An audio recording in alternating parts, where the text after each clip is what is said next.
내가 생각하는 커피 강사라고 하는 부분들은 사실 모든 분야를 다 알아야 돼. 다 커피가 얽혀 있잖아. 생두부터 로스팅, 추출까지 다 얽혀 있고 하나의 중간 부분이라도 빠지면은 사실 진행이 안 된다라고 봐도 무방해. 왜냐면은 에스프레소 머신 뺐다 꼈다 하는 거는 사실 일 좀만 해봐도 다 할 줄 아는 거고 초등학생 오늘 알려줘도 바로 할 수 있을 거야.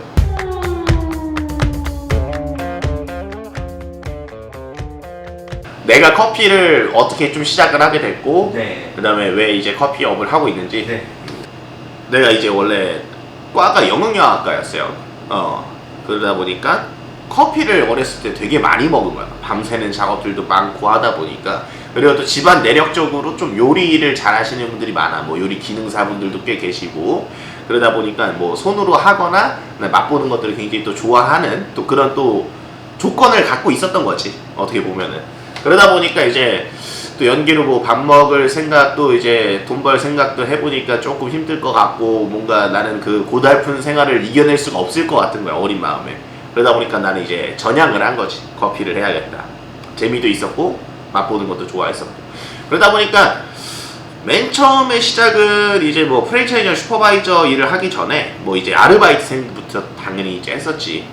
그러면서 이제 아르바이트도 하고 뭐 여러 프랜차이즈 아르바이트도 하고 그러다가 이제 매니저가 취직이 됐어. 한 휴게소에 있는 H사에 이제 커피를 취직을 하게 되었어.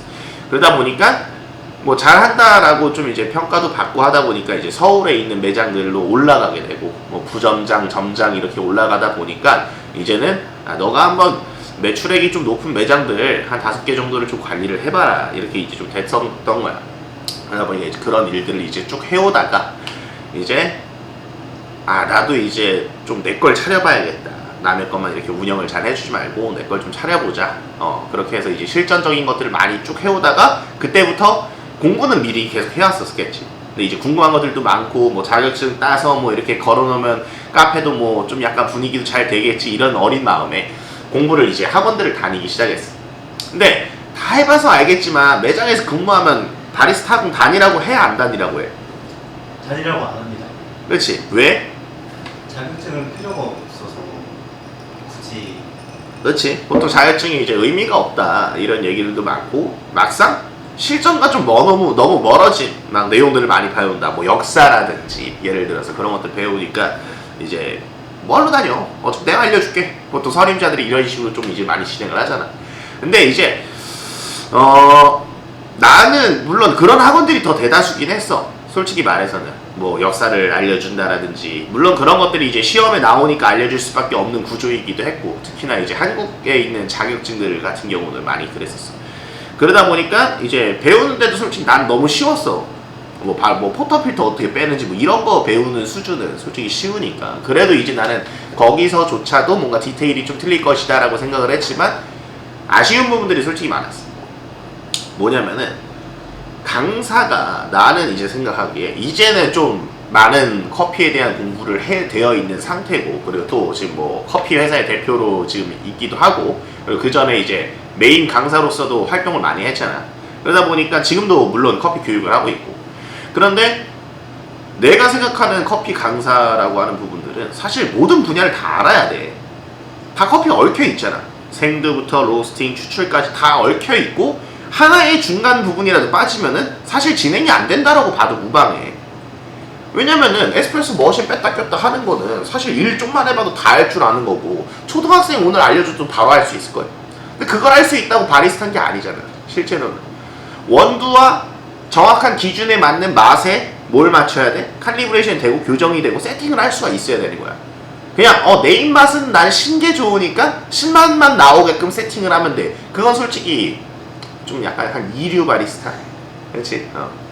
그런데 어쨌든 교육을 가르치는 이제 부분들 중 이제 그러니까 내가 배울 때 이제 내가 물어봤어. 로스팅 하는 게 궁금해갖고 바리스타 과목 때 시간이긴 했지만 물어봤는데 자기는 뭐 바리스타 선생님이니까 그 로스팅에 대한 부분을 잘 모르겠다. 약간 이런 내용이라든지 아니면 그냥 알려주는데 약간 이런 식인 거 있잖아. 내가 커피 매장 5개 운영해보니까 내 말이 맞아. 내가 커피 30년 해보니까 내 말이 맞아. 약간 이런 식. 나는 그런 거 잘 안 믿어.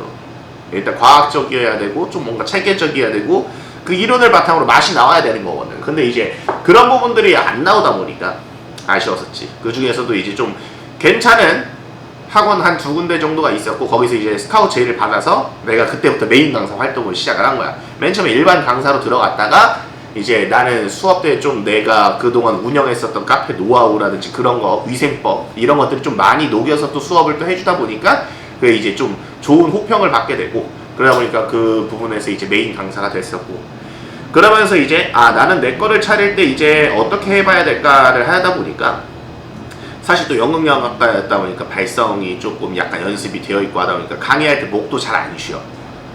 또 어릴 때 태권도를 많이 하다 보니까, 몰라 이거 끼워 맞추기일 수도 있는데, 어릴 때 태권도를 또 길게 했다 보니까 서 있는 것도 그렇게 안 힘들어.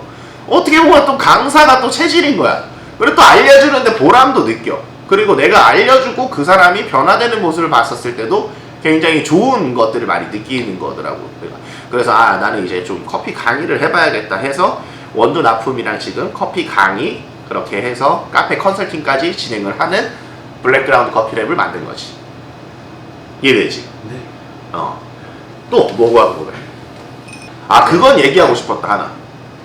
많은 분들이 내가 예전에 있었던 데에서 유튜브 자료나 이런 것들을 봤었을 때 나는 라떼아트를 잘 하는 사람으로 알고 계신 분들이 많더라고. 사실 근데 그게 되게 중요해. 라떼아트는 나보다 잘하는 사람이 좀 더 있을 거예요. 무슨 말인지 알죠? 뭐 라떼아트 선수급이나 아니면 라떼아트를 좀 이제 많이 열심히 하시는 분들도 있고, 물론 나도 라떼아트를 못하는 건 아니지. 근데 이제 알려주는 건 내가 더 잘 알려줄 수는 있다. 그리고 또한 아쉬운 부분들이 그런 게 있어. 유튜브다 보니까 라떼아트 영상이 뷰가 높을 수밖에 없어. 조금은 예전만 해도 그랬고, 요즘은 뭐 약간 시대가 좀 변하긴 했지만 라떼아트가 어쨌든 눈에 보여지는 거다 보니까 영상 매체물에서 훨씬 더 좋은 뷰를 가질 수가 있었던 거지. 그래서 내가 라떼아트를 좀 자주 올렸었을 뿐이야, 강의적인 내용으로. 근데 실제로 나한테 커피 배워봤었을 때 어때요? 예전에 배울 때 뭐 5년 전 일이긴 하지만 되게 오래돼서 기억은 안 나긴 하는데, 그래도 수업 내용이 기억이 안 나? 아니요, 기억은 잘 안 나는데 그거에 대해서 기억이 나는데 이제 되게 재밌게도 배우고 진짜 엄청나게 유익한 시간이었어서. 아니, 내가 원하고자 하는 답은 그게 아니었어. 어떤 거냐면은 나는 라떼아트를 좀 더 알려주는 것도 당연히 잘 할 수는 있지만, 뭐 하루 만에도 뭐 스트리밍 못하는 사람 스트리밍 할 수 있게끔 만들 수 있고, 뭐 결아트 그리던 사람들 뭐 2단 튤립도 오늘 배울 수 있게 해주고, 그런 능력치를 다 충분히 과학적으로 제공을 할 수 있어. 하지만 더 중요한 거는 나는 커피를 컨트롤하고 맛에 대한 부분들을 컨트롤하고 그걸 과학적으로 분석하고, 그러면 잘못된 맛이 나왔을 때 그게 생두 문제인지 원두 문제인지 추출 문제인지를 명확하게 알려줄 수 있는 사람이잖아. 그쵸. 내가 하고 있는 커피는 그건데, 많은 구독자분들이나 나를 알고 있는 사람들이 저분은 라떼아트로 유명하신 분 아닐까 이렇게 생각을 하더라고, 간혹가다 보면은. 근데 이제 수업을 들으신 분들이나 수강생분들은 아시겠지만 사실 그렇지 않다라는 거, 오히려 커피를 좀 더 잘하는 사람이다라는 걸 꼭 잘 알아주셨으면. 그리고 우리 영상들 중에서 뷰가 높지 않는 영상들이 유익한 게 굉장히 많아요. 근데 그런 부분들을 많이 사람들이 잘 안 보더라고. 왜냐면은 뷰가 적으니까 뭔가 내용이 좋지 않을 것이다, 이런 것들이 있고, 그리고 영상에서는 우리가 다 담지 못하는 커피 이론들이 솔직히 많이 있잖아. 왜냐면 이게 커피였어. 근데 쓰다라고 우리가 얘기를 했는데 이 사람이 진짜 쓴지 알아? 모르잖아. 네, 모릅니다. 사실 그 쓴 것도 약간 뭐 쓴맛이 좀 길게 나는 쓴맛인지 아니면 좀 텁텁하면서 좀 강하게 쓴 건지에 따라서 추출 변수나 이런 조건들을 좀 다르게 써줘야 되는데, 그런 부분들을 사실 영상에 담을 수가 없어. 그렇지? 네.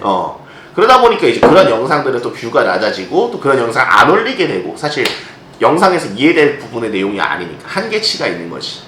그런 부분들 때문에 있는 거니까 어쨌든 다들 잘 알아주셨으면 합니다. 네. 살짝 홍보로 가시죠. 이제 원두 납품이나 교육문이나 이런 거 어떻게 이루어지는지.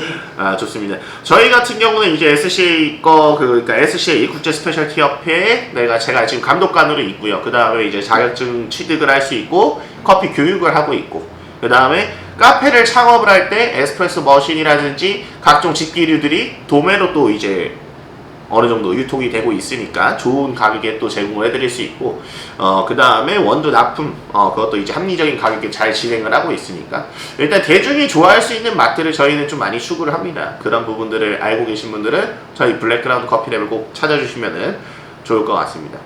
일단 오늘 인터뷰 이 정도 마무리할까요? 네, 이 정도면 마무리가 될 것 같습니다. 알겠습니다. 감사합니다. 고생하셨습니다. 커피는 블랙그라운드 커피랩.